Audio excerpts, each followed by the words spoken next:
And that's where we get also to the choice in software. You are not limited to a single operating system on PC. You can use Windows, you can use Linux. You probably could use some other operating systems, but basically you're typically only going to have success if you're playing on one of those two operating systems.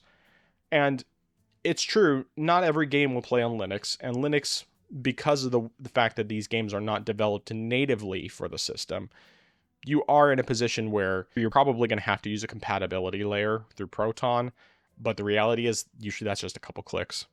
I mean, it's so simple. It's how I can run the vast majority of my Steam library on my Steam Deck, even though it is a Linux-based system. In addition to being able to use Windows or Linux, you also have the option of a bunch of different storefronts to purchase those games from. You're not required to go through Steam or through the Windows Store or through GOG or anything like that. You can buy games and use whatever storefronts you prefer. Now, obviously, as to be expected, I'm primarily a Steam guy because of the fact that I have a lot of games on there, because it's a great platform that provides great deals, and just overall, it works the best. But I'm also a huge fan of good old games, GOG, because they give you DRM-free copies of games.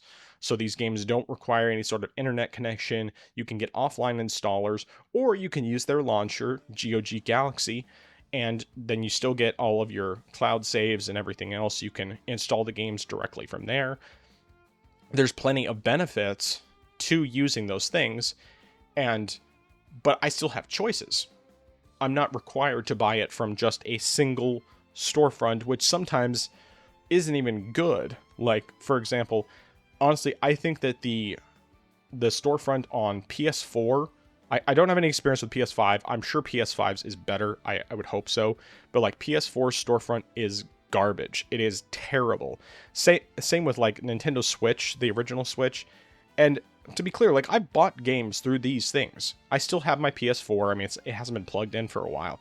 I still have my Nintendo Switch, or rather, I gave it to my kids and then the other one to my wife, and then ended up getting a Switch 2 for myself so I'd have my own system to play. But, you know, like, you look at some of these storefronts and they're just terrible. You look at a storefront like Epic Games, which from everything I've seen, because I refuse to use it, is terrible. But I don't have to use that. I can go through Steam, I can go through GOG.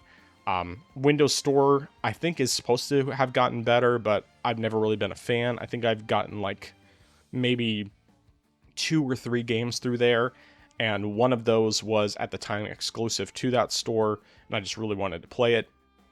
And then the others have basically just been games I got for free.